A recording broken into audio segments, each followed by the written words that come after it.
Hello friends, welcome to another video tutorial from Kamal Dhariyal. दोस्तों, आज की इस वीडियो में हम डिस्कस करने जा रहे हैं एक और इंपॉर्टेंट बैक्टीरिया पे जिसका नाम है कोक्सिएला बर्नेटियाई। दोस्तों, ये जो बैक्टीरिया है ये ह्यूमन बींग्स में एक टाइप का फीवर कॉज करता है जिसे हम क्यू फीवर बोलते हैं। अब इस क्यू फीवर क्यों बोला जाता है उसके बारे में हम आगे डिस्कस करेंगे। उससे पहले आप लोगों से रिक्वेस्ट है कि अभी तक अगर आपने मेरे चैनल को सब्सक्राइब नहीं किया है तो चैनल को जरूर सब्सक्राइब कर लीजिए और बेल आइकन पर ऑल नोटिफिकेशन के ऑप्शन को जरूर क्लिक करिए ताकि आने वाली वीडियोस की नोटिफिकेशंस आपको मिलती रही। तो आइए दोस्तों, वीडियो को स्टार्ट करते हैं। दोस्तों, ये जो बैक्टीरिया है कोक्सिएला बर्नेटियाई, ये एक ऑब्लिगेट इंट्रासेलुलर ऑर्गेनिज्म है, यानी कि ये स्ट्रिक्टली लिविंग टिश्यू के अंदर ही एग्जिस्ट करता है, वहीं पे ये ग्रो करता है। यानी कि इसकी एग्जिस्टेंस के लिए या इसको ग्रो कराने के लिए भी एक लिविंग टिश्यू की जरूरत होती है। यानी कि ये बैक्टीरिया पूरी तरह से वायरस की तरह की प्रॉपर्टी कंटेन करता है। इसीलिए इस बैक्टीरिया को पहले रिकेट्सिया के ग्रुप में रखा गया था। दोस्तों, जिस तरह से वायरसेस अपनी प्रॉपर्टी शो करते हैं कि उन्हें आप किसी आर्टिफिशियल मीडियम में ग्रो नहीं करा सकते, ठीक उसी तरह से कोक्सिएला बर्नेटियाई जो बैक्टीरिया है वो भी आर्टिफिशियल मीडियम में ग्रो नहीं करता। यानी कि अगर हम उसे कल्चर मीडियम में इनोकुलेट करें, जैसे ब्लड अगर या चॉकलेट अगर, इस तरह के जो कल्चर मीडियम हम यूज़ करते हैं जनरली बैक्टीरिया को ग्रो कराने के लिए लेबोरेटरी में, उस तरह के कल्चर मीडिया में ये बैक्टीरिया ग्रो नहीं करता है। इसीलिए इसको हम बोलते हैं ऑब्लिगेट इंट्रासेलुलर ऑर्गेनिज्म। यानी कि अगर इसको ग्रो कराना है तो हमें सेल लाइन्स यूज़ करनी पड़ेंगी, या तो ठीक है, यानी कि ह्यूमन सेल कल्चर करना पड़ेगा या एनिमल टिश्यू कल्चर करना पड़ेगा, ठीक है, या फिर एनिमल इनोकुलेशन की जरूरत होती है इसको ग्रो कराने के लिए। तो टोटली यही रीजन है कि इसको ऑब्लिगेट इंट्रासेलुलर ऑर्गेनिज्म की कैटेगरी में रखा जाता है। सेकंड पॉइंट पे आइए। It was named after the two scientists Cox and Burnet. ये दो साइंटिस्ट रहे, कॉक्स एंड बर्नेट, इन्हीं के नाम से, क्योंकि इन्होंने इसकी डिस्कवरी में बहुत ज़्यादा अपना योगदान दिया था, कॉन्ट्रीब्यूशन दिया था, तो इन्हीं के नाम से इस बैक्टीरिया का नाम पड़ गया कोक्सिएला बर्नेटियाई। कोक्सिएला एंड बर्नेट से वर्ड आया है बर्नेटियाई। नेक्स्ट पॉइंट पे मूव करते हैं। Formerly it was named as rickettsia diaporica. जैसे कि पहले भी हमने अभी बताया थोड़ी देर पहले आपको कि रिकेट्सिया की कैटेगरी में पहले इस बैक्टीरिया को रखा गया था क्योंकि ये ऑब्लिगेट इंट्रासेलुलर ऑर्गेनिजम्स होते हैं, ठीक है। लेकिन बाद में जाके फिर इनकी डिस्कवरी जब हुई तो इनका दूसरा नाम दिया गया, इनको कोक्सिएला बर्नेटियाई दूसरी कैटेगरी इनको दी गई।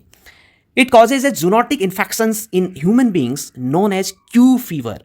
दोस्तों, ये जो बैक्टीरिया है ये जूनोटिक इन्फेक्शंस कॉज करता है, यानी कि ह्यूमन बींग्स को जो इन्फेक्शंस होते हैं इस बैक्टीरिया से वो ट्रांसमिट होते हैं जानवरों के थ्रू, कैटल्स के थ्रू, जो मवेशी होते हैं। इसीलिए जो जानवरों से होने वाले इन्फेक्शन होते हैं, यानी कि जानवरों के थ्रू ट्रांसमिट होने वाले जो इन्फेक्शंस होते हैं उनको जूनोटिक इन्फेक्शंस बोला जाता है। तो ये जो क्यू फीवर है ये भी एक जूनोटिक इन्फेक्शन है।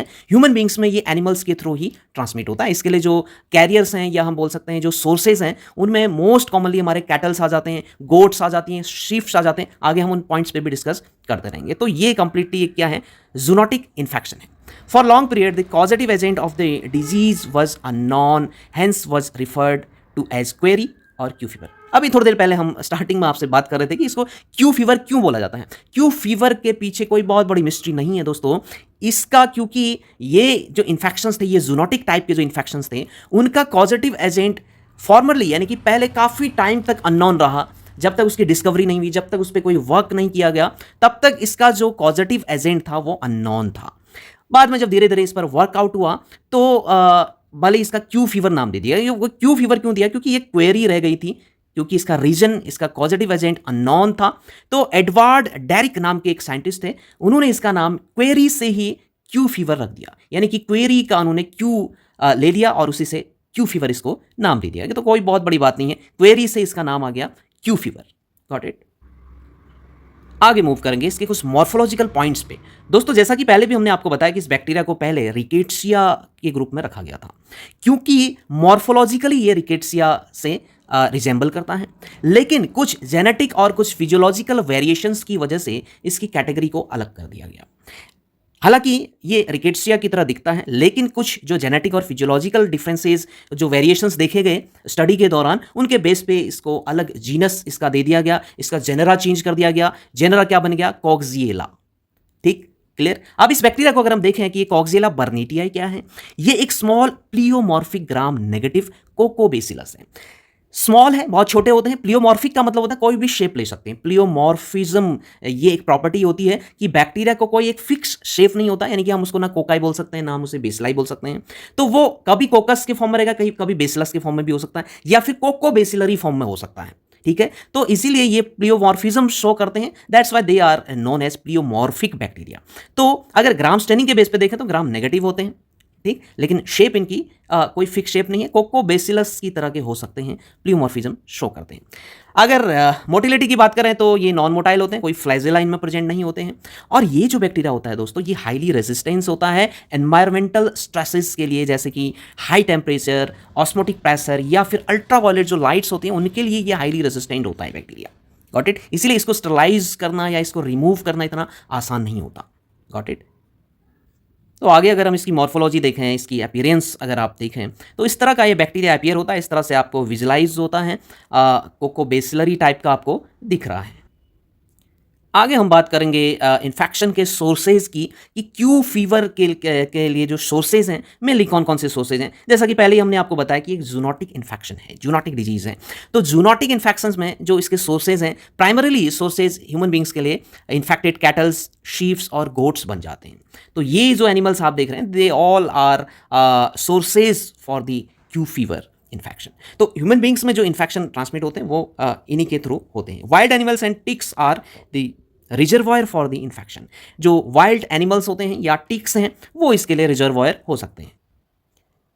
आगे बात करेंगे मोड्स ऑफ ट्रांसमिशन की। बहुत सारे मोड हैं ट्रांसमिशन के, इन्फेक्शन के ट्रांसमिट होने में, जैसे कि इनहेलेशन के थ्रू ट्रांसमिट हो सकते हैं infection, inhalation of infected dust from soil, यानी कि कहीं किसी जगह पर, जैसे चरागाह है, ठीक है, वहाँ पर बहुत सारे कैटल्स अगर चरने आते हैं, वहीं पर वो लोग यूरिन पास करते हैं, ठीक है, तो उससे आपकी सॉइल, अगर वो कैटल्स इन्फेक्टेड हैं इस बैक्टीरिया से, तो वो सॉइल भी इन्फेक्ट हो सकती है। तो वही सॉइल अगर हम इनहेल कर रहे हैं, वही इन्फेक्टेड डस्ट को अगर हम इनहेल कर रहे हैं, तो उससे इन्फेक्शन हो सकता है। Bye injection of contaminated milk, क्योंकि कैटल्स से ही हम मिल्क को कंज्यूम करते हैं, तो मिल्क अगर कॉन्टामिनेटेड है, उसको आपने अगर पॉस्चराइज नहीं किया, यानी कि स्टरलाइज नहीं किया है, तो उस कॉन्टामिनेटेड मिल्क के थ्रू इन्फेक्शन का ट्रांसमिशन हो सकता है।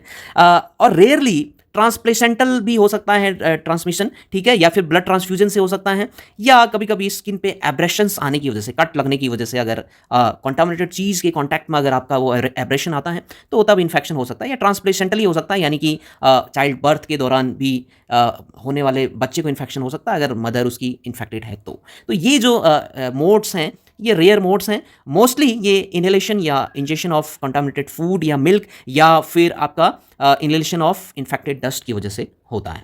और भी इसके अलावा बहुत सारे हो सकते हैं सोर्सेज, मोड्स ऑफ ट्रांसमिशन, जैसे कंटामिनेटेड डस्ट तो हमने बता दिया, कंटामिनेटेड हे हो सकता है, या ऑक्यूपेशनल हो सकता है, यानी कि कोई आदमी लैब में काम कर रहा है, माइक्रोस्कोपी के दौरान या प्रोसेस के दौरान इन्फेक्शन उसको हो सकता है।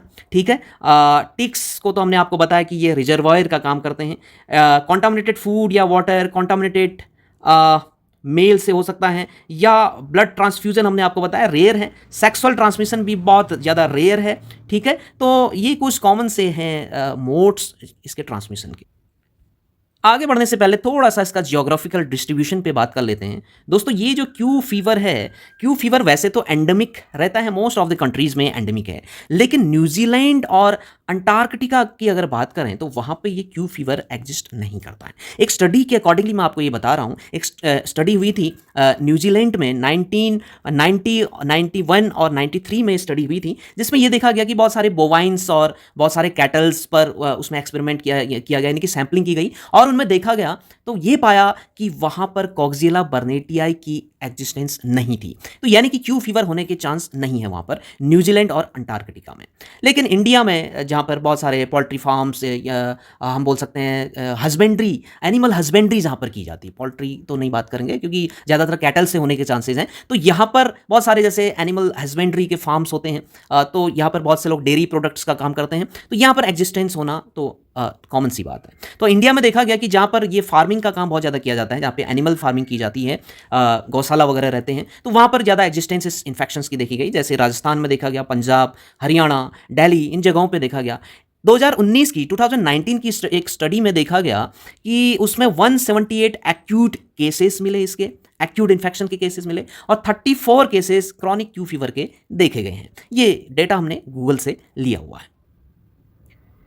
आगे बात करते हैं दोस्तों इंपॉर्टेंट पार्ट की, इसके पैथोजेनेसिस पर बात करेंगे। दोस्तों ये जो बैक्टीरिया है कॉक्सियला बर्नेटियाई, ये माइकोबैक्टीरियम ट्यूबरक्लोसिस की तरह इन्फेक्शन करता है, यानी कि उसकी तरह का ये प्रॉपर्टी शो करता है। ये जो बैक्टीरिया है ये मैक्रोफेज के थ्रू जो किलिंग होती है, यानी कि वहाँ पे जो फैगोसाइटोसिस होती है माइक्रोफेजेस के थ्रू, उसको स्केप करता है। जैसे कि आपने पढ़ा होगा, अगर आपने नहीं पढ़ा है वो चीज़ तो उसका वीडियो हमने अपने यूट्यूब चैनल पर अपलोड किया हुआ है, माइकोबैक्टीरियम ट्यूबरक्लोसिस की पैथोजेनेसिस वाला पार्ट आप देख सकते हैं कि वहां पर हमने इसको डिटेल में डिस्कस किया था कि ये जैसे एमटीबी है, माइकोबैक्टीरियम ट्यूबरक्लोसिस है, वो भी मैक्रोफेज के द्वारा जो फैगोसाइटोसिस की प्रोसेस होती है उसको स्केप करता है। यानी कि जनरली क्या होता है कि जब भी बैक्टीरिया हमारे बॉडी में हमारे इम्यून सिस्टम से इंटरेक्ट होता है तो वहां पे जो इम्यून सेल्स होती हैं जैसे मैक्रोफेजेस हैं, तो वो क्या करती है, उसको एंगल्फ करती हैं उस बैक्टीरिया को, यानी कि उसको फैगोसाइटोसिस के थ्रू उसको डिस्ट्रॉय करने की कोशिश करती हैं जनरली। लेकिन इसके केस में क्या होता है, जैसे एमटीबी के केस में भी होता है या अदर और भी बैक्टीरिया हैं, लेकिन यहां पे इसके केस में भी क्या होता है कि ये जो बैक्टीरिया है ये मैक्रोफेज के द्वारा जो किलिंग की प्रोसेस हो रही है उससे बच जाता है। कैसे बचता है? बहुत सारे मैकेनिज्म इसने अपने अंदर डेवलप किए हुए हैं। जैसे पहला क्या है, by inhibiting the final phagosome maturation step, इसको कैथेप्सिन फ्यूजन भी बोला जाता है। दोस्तों क्या होता है कि जनरली क्या होता है कि जब मैक्रोफेज के अंदर बैक्टीरिया एंटर कर जाता है तो वहां पे सबसे पहले तो फैगोसोम बनते हैं आपके, और बाद में वो फैगोसोम वहीं पे प्रेजेंट लाइसोसोम से फ्यूज कर जाते हैं। तो जब ये फ्यूजन की प्रोसेस होती है तो यहां पर कुछ हाइड्रोलाइटिक एंजाइम्स वहां से सीक्रेट होते हैं जो बैक्टीरिया पे एक्ट करते हैं और उन बैक्टीरिया को डिस्ट्रॉय कर देते हैं। ये जनरल प्रोसेस है। लेकिन उसी मैकेनिज्म को ये बैक्टीरिया क्या कर रहा है, इनहिबिट कर रहा है, यानी कि ये बैक्टीरिया फैगोलाइसोसोम फ्यूजन नहीं होने देता है। ठीक है, यानी कि वो मेच्योर नहीं हो पाएगा फैगोलाइसोसोम सिस्टम आपका। ठीक है, तो एक तो ये है, इस वजह से वो बच जाता है। तो जब वो फ्यूजन ही नहीं हो पाएगा तो बैक्टीरिया डिस्ट्रॉय नहीं हो पाएगा और बैक्टीरिया वहां पे बच जाएंगे, सर्वाइव कर जाएंगे। दूसरा, resistance to the acidic environment of phagolysosome by producing superoxide dismutase. दोस्तों एक तो फैगोसोम लाइसोसोम, जो फैगोलाइसोसोम कॉम्प्लेक्स होता है उसके थ्रू बैक्टीरिया डिस्ट्रॉय होते हैं। दूसरा मैकेनिज्म क्या होता है कि जब भी मैक्रोफेज के अंदर आपका बैक्टीरिया आता है, यानी कि इम्यून सिस्टम से कोई भी पैथोजन इंटरेक्ट होता है तो कुछ सुपर ऑक्साइड्स वहां पे बनते हैं, यानी कि क्या बनती है, रिएक्टिव ऑक्सीजन स्पीसीज बनती हैं। तो रिएक्टिव ऑक्सीजन स्पीसीज में सुपर ऑक्साइड भी एक होता है। तो सुपर ऑक्साइड्स ये क्या करते हैं, बैक्टीरियल सेल को डिस्ट्रॉय करने का काम करते हैं। लेकिन कुछ बैक्टीरिया ऐसे हैं जो सुपर ऑक्साइड को भी डिस्ट्रॉय करने का काम करते हैं। जैसे यही बैक्टीरिया ये क्या करता है, सुपर ऑक्साइड को भी कन्वर्ट कर देता है किसमें, हाइड्रोजन पेरोक्साइड या फिर ऑक्सीजन में कन्वर्ट कर देता है। किसके through, by the production of super oxide dismutase enzyme. ये सुपर ऑक्साइड डिसम्यूटेज एंजाइम क्या करता है, इस सुपर ऑक्साइड को मॉलिक्यूलर ऑक्सीजन में कन्वर्ट कर देता है और यही मॉलिक्यूलर ऑक्सीजन फिर हाइड्रोजन से बाइंड होकर हाइड्रोजन पेरोक्साइड में कन्वर्ट हो जाता है। यानी कि जो सुपर ऑक्साइड का काम था कि वो बैक्टीरिया को डिस्ट्रॉय करता, लेकिन सुपर ऑक्साइड ही कन्वर्ट हो गया किसमें, ऑक्सीजन में। यानी कि वो सुपर ऑक्साइड डिसम्यूटेज वहां पर क्या कर रहा है, सुपर ऑक्साइड के फंक्शन को स्टॉप कर रहा है। तो यहां पर जो है जो फैगोसाइटोसिस होनी थी वो स्टॉप हो जाती है। तो ऐसे ये बैक्टीरिया बच जाता है। तो ये प्रॉपर्टी, ये मैकेनिज्म्स हैं जिनके थ्रू ये मैक्रोफेज किलिंग से ये बैक्टीरिया बच जाता है। यहाँ पे आप देख सकते हैं कि जनरली ये देखिए क्या होता है, ये आपका बैक्टीरिया है। अब देखिए इस बैक्टीरिया में क्या है दोस्तों, इस बैक्टीरिया में कुछ एंटीजेंस हैं। आप देख सकते हैं यहाँ पे ये एंटीजेंस लगे हुए हैं, बैक्टीरियल सेल है और इसमें एंटीजेंस लगे। जनरली अगर हम इसके एंटीजन की बात करें तो इसमें फेज 1 एंटीजन प्रेजेंट होता है जनरली। बाद में जाके जब हम इस बैक्टीरिया को कल्चर करते हैं, सेल लाइन्स में कल्चर करते हैं या एनिमल इनोकुलेशन करते हैं, जैसे भी हम इसको कल्चर देते रहेंगे तो रिपीटेड जो कल्चरिंग इसकी होगी उसके थ्रू ये अपना फेज कन्वर्ट कर लेता है, यानी कि फेज में वेरिएशंस आ जाते हैं। जो फेज 1 से ये फेज 2 में कन्वर्ट हो जाता है। लेकिन जो स्ट्रॉन्ग एंटीजन है इसका, वो कौन सा, फेज 1 एंटीजन इसका स्ट्रॉन्ग एंटीजन है। तो यही फेज 1 एंटीजन के थ्रू ये इंटरेक्ट होता है माइक्रोफेजेस से। लेकिन दूसरा चीज क्या है दोस्तों, इस बैक्टीरिया में एक टाइप 4 सिक्रीशन सिस्टम भी प्रेजेंट रहता है जिसको हम T4SS बोलते हैं।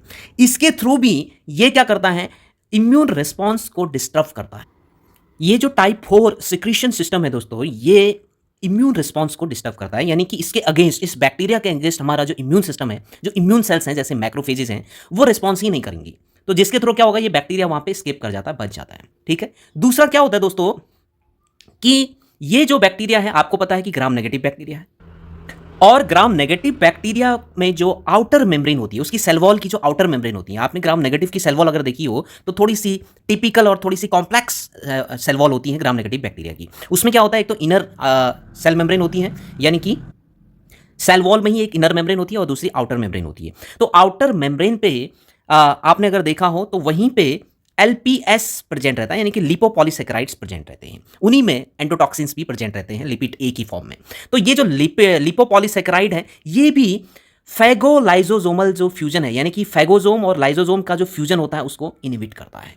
जैसे वहां पर हमने देखा था माइकोबैक्टीरियम ट्यूबरकुलोसिस में, वहां पर भी जो लैम लेयर होती है, LAM जो लेयर होती है, वो भी इस फ्यूजन को इनहिबिट करती है। तो जब ये फैगोलाइजोसोम यानी कि फैगोसोम और लाइजोसोम का फ्यूजन ही नहीं हो पाएगा तो बैक्टीरियल जो डेथ है वो नहीं हो पाएगी। तो यहां पर बैक्टीरिया जो किलिंग है उससे स्केप हो जाते हैं। तो दोस्तों जब इस तरह से ये बैक्टीरिया स्केप कर जाते हैं, मैक्रोफेजेज में ही ये सर्वाइव कर जाते हैं, तो जब मैक्रोफेजेज धीरे धीरे ब्लड स्ट्रीम में मूव करते हैं तो यहाँ पर डिसेमिनेटेड इन्फेक्शंस होने के चांस होते हैं। तो इन्फेक्शंस आपके डिसेमिनेट हो सकते हैं, स्प्रेड हो सकते हैं। जैसे इन्फेक्शंस लिम्फ नोड्स में ट्रांसफर हो सकता है, लिवर में चला जाता है बैक्टीरिया, ठीक है, स्प्लीन में चला जाएगा, और धीरे धीरे जैसे जैसे मूव करते करते मल्टीपल यानी कि एक्सेसिव मल्टीप्लिकेशन जब इस बैक्टीरिया का मैक्रोफेज के अंदर होगा तो कभी कभी ऐसी कंडीशन आ जाती है कि ये मैक्रोफेजेस बर्स्ट कर जाते हैं, फट जाते हैं। तो उस केस में बहुत ज़्यादा डिसेमिनेशन होगा बैक्टीरिया का, यानी कि वो किसी भी ऑर्गन में जाके एंटर कर सकता है। जैसे बोन मैरो में जा सकता है, सेंट्रल नर्वस सिस्टम में जा सकता है, बोन्स में जा सकता है, हार्ट, लीवर, लंग्स, इन जगहों पर इतने सारे ऑर्गन्स में उसका स्प्रेड हो सकता है। आगे बात करते हैं क्लिनिकल मैनिफेस्टेशंस की। दोस्तों जनरली ये जो बैक्टीरिया है कॉक्सियला बर्नेटिया, इसका इन्फेक्शन एसिम्प्टोमेटिक होता है मोस्ट ऑफ द केसेस में। लेकिन अगर इसके इंक्यूबेशन पीरियड की बात करें तो 3 से 30 दिन का इसका इंक्यूबेशन पीरियड होता है, 3 to 30 डेज का, ठीक है।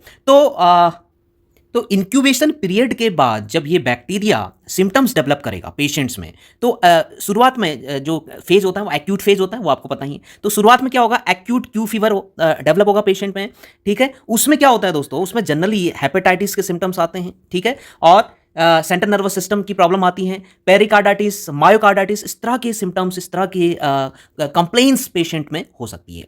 उसके बाद post Q fever fatigue syndromes develop होता है पेशेंट में, यानी कि जब पेशेंट में कॉक्सियला बर्नेटियाई का मल्टीप्लिकेशन हो रहा है, ठीक है, इन्फेक्शन को एक्वायर कर लेने के बाद, तो कुछ यहाँ पर कुछ नॉन स्पेसिफिक सिम्टम्स हम बोल सकते हैं वहाँ पर डेवलप होते हैं, जैसे high grade fever, chills, sweating, बहुत ज़्यादा हेडेक, ठीक है, मसल एक यानी कि मायल्जिया, मसल पेन, ठीक है, कफ जो है वो नॉन प्रोडक्टिव टाइप का कफ वहाँ पे बनता है, नोजिया हो सकता है, वॉमिटिंग, डायरिया, ये कुछ नॉन स्पेसिफिक सिम्टम्स पेशेंट में डेवलप हो सकते हैं जिनको post Q fever fatigue syndrome हम बोल सकते हैं।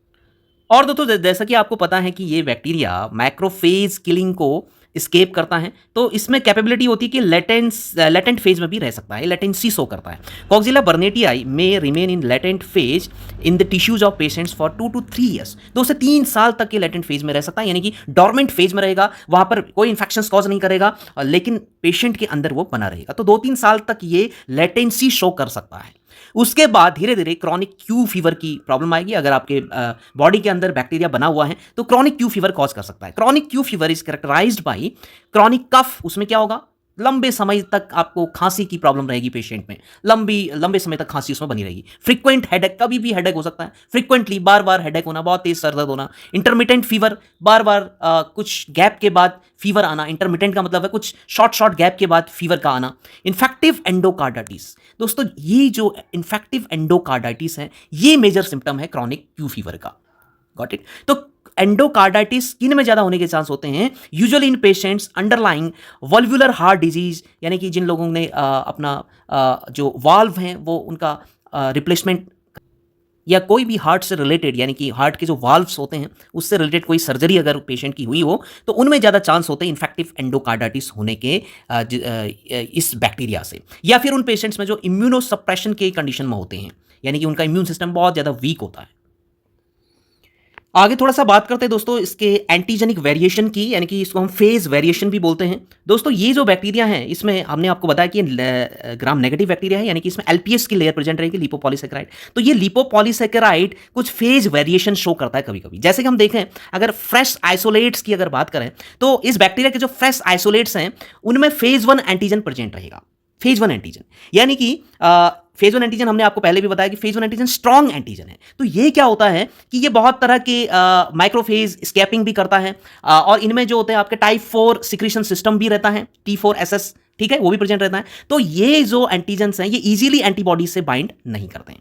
लेकिन जब सब्सिक्वेंटली हम इसको रिपीटेड इसका कल्चर करते रहेंगे, इसी फ्रेशली आइसोलेटेड स्ट्रेन का जब हम रिपीटेड पासेस करेंगे इसका यॉर्क सैक में या किसी अदर सेल लाइंस में अगर हम इसको कल्चर करेंगे तो ये स्विच कर जाता है, फेज 2 में कन्वर्ट हो जाता है। तो फेज 2 में क्या होता है कि उसका जो एलपीएस है वो थोड़ा सा मॉडिफाई हो जाता है, कि उसमें क्या हो जाता है कि वो इजीली अब क्या एंटीबॉडीज से इंटरेक्ट हो सकता है, ठीक है, तो वो उतना स्ट्रांग नहीं रह जाता। तो स्ट्रांग आपका फेज 1 एंटीजन ही स्ट्रांग एंटीजन है। चलिए आगे दोस्तों बात करते हैं इसकी लैबोरेटरी डायग्नोसिस की। अगर बात करें तो दोस्तों जैसा कि आपको पता है कि बैक्टीरिया बहुत छोटे होते हैं और प्लियोमॉर्फिज्म शो करते हैं, प्लियोमॉर्फिक होते हैं, प्लियोमॉर्फिक ग्राम नेगेटिव कोकोबेसिलाई होते हैं। It is extremely fastidious, does not grow on routine media. पहले हम डिस्कस कर चुके हैं इसको, बहुत ज़्यादा फास्टिडियस होते हैं, तो ये हम इनको रूटीन मीडिया जो कल्चर मीडिया है, आर्टिफिशियल मीडियम है, उन पर ग्रो नहीं कर सकते हैं। Diagnostic processing should be done in biosafety level 3 lab because it is highly infectious bacteria. ये बैक्टीरिया बहुत ज़्यादा हाईली इन्फेक्शियस बैक्टीरिया, इसीलिए इसकी जो प्रोसेसिंग है वो लेवल 1 या 2 में नहीं, लेवल 3 में की जाती है। बायोसेफ्टी लेवल 3 जो लैब होती हैं उसी में इसकी प्रोसेसिंग की जाती है, क्योंकि बहुत ज़्यादा सेंसिटिव होता है, बहुत ज़्यादा इन्फेक्टिव ये बैक्टीरिया रहता है। तो दोस्तों लेबोरेटरी डायग्नोसिस के बहुत सारे मेथड्स हैं, जैसा कि इसको आर्टिफिशियली ग्रो नहीं कर सकते हैं, इसको हम वायरस की तरह हम इसका आइसोलेशन कर सकते हैं। तो आइसोलेशन एनिमल्स को यूज़ करके, जैसे जो एक्सपेरिमेंटल एनिमल्स होते हैं जैसे गिनी पिग्स हैं या हैमस्टर्स हैं, इस तरह के या माइस हैं, इस तरह के जो एक्सपेरिमेंटल एनिमल्स हैं उनमें हम इसको इनोकुलेट करके, जैसे इन्फेक्टेड जो पर्सनस हैं उनके जो वल्वुलर ब्लड है या फिर इन्फेक्टेड जो कैटल्स हैं उनका ब्लड या उनका मिल्क, इस तरह की के सैंपल्स को हम जो एक्सपेरिमेंटल एनिमल्स हैं उनमें इंजेक्ट करके, उनमें इनोकुलेट करके इस बैक्टीरिया का कल्चर कर सकते हैं। Isolation in cell cultures, cell cultures में जैसे ह्यूमन बींग्स का embryonic lung fibroblast cell lines हम यूज कर सकते हैं, उनमें हम कल्चर इसका कर सकते हैं, आइसोलेशन कर सकते हैं। जो सबसे अच्छा तरीका है इसको डायग्नोस करने का वो है antibody detection. Antibody detection is the most commonly used diagnostic tool. इसमें ज्यादातर जो इंडायरेक्ट इम्यूनोफ्लोरेसेंस ऐसे हैं, आईएफए, उसको परफॉर्म किया जाता है। इसमें देखेंगे दोस्तों, elevated level of antibodies for phase 1 antigen is seen in chronic infection. Chronic infection के केस में दोस्तों क्या होता है कि फेज 1 एंटीजन की एंटीबॉडीज का लेवल एलिवेटेड आएगा क्रॉनिक इन्फेक्शन के केस में, ठीक है। और एक्यूट इन्फेक्शन के केस में, यानी कि एक्यूट क्यू फीवर के केस में फेज 2 एंटीजेंस के अगेंस्ट जो एंटीबॉडीज बन रही हैं उनका एलिवेटेड लेवल देखने को मिलता है।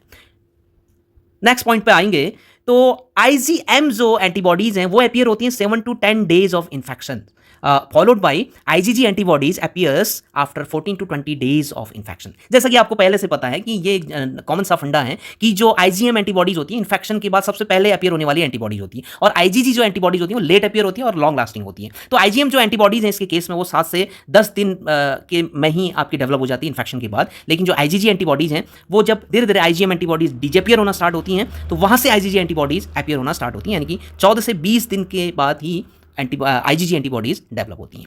इसके अलावा कॉम्प्लीमेंट फिक्सेशन टेस्ट के थ्रू भी हम इसमें आईजीजी एंटीबॉडीज का डिटेक्शन कर सकते हैं, जिसमें फेज 2 एंटीजेंस के अगेंस्ट जो आईजीजी एंटीबॉडीज बनती हैं उनका हम डिटेक्शन कर सकते हैं। इसके अलावा व्हील फेलिक्स टेस्ट भी हम कर सकते हैं दोस्तों, जैसा कि ये जो कॉक्सियला बर्नीटियाई है इसका जो सीरम है, यानी कि इससे इन्फेक्टेड जो सीरम है वो प्रोटियस एंटीजेंस या रिकेट्सियल एंटीजेंस के साथ क्रॉस रिएक्ट नहीं करता है। तो इस बेस पर भी हम इसको आइडेंटिफाई कर सकते हैं, डायग्नोस कर सकते हैं। तो नेक्स्ट स्लाइड में हम देखेंगे, देखिए हम ब्लड लेंगे, इसमें किया क्या जाता है, ब्लड सैंपल लिया जाएगा, ठीक है, यानी कि ये सीरम हमने लिया है जो कि कॉक्सियला बर्नीटियाई से इन्फेक्टेड है, यानी कि इसमें कॉक्सियला बर्नीटियाई के एंटीजेंस प्रेजेंट है। तो इससे हम इसको हम ट्रीट करेंगे, किससे, प्रोटियस के एंटीजन से इसको ट्रीट करेंगे। तो ट्रीट करने पर देखा जाएगा अगर एग्लूटिनेशन फॉर्म नहीं हो रहा है तो इसका मतलब ये टेस्ट पॉजिटिव है, यानी कि इसमें कॉक्सियला बर्नीटियाई प्रेजेंट है। जैसा कि हमने पहले ही बताया कि ये क्रॉस रिएक्ट नहीं करता है प्रोटियस या रिकेट्सियल एंटीजेंस के साथ क्रॉस रिएक्ट नहीं करता है। तो अगर एग्लूटिनेशन नहीं बन रहा है तो टेस्ट पॉजिटिव है, यानी कि कॉक्सियला बर्नीटियाई प्रेजेंट है वहां पर,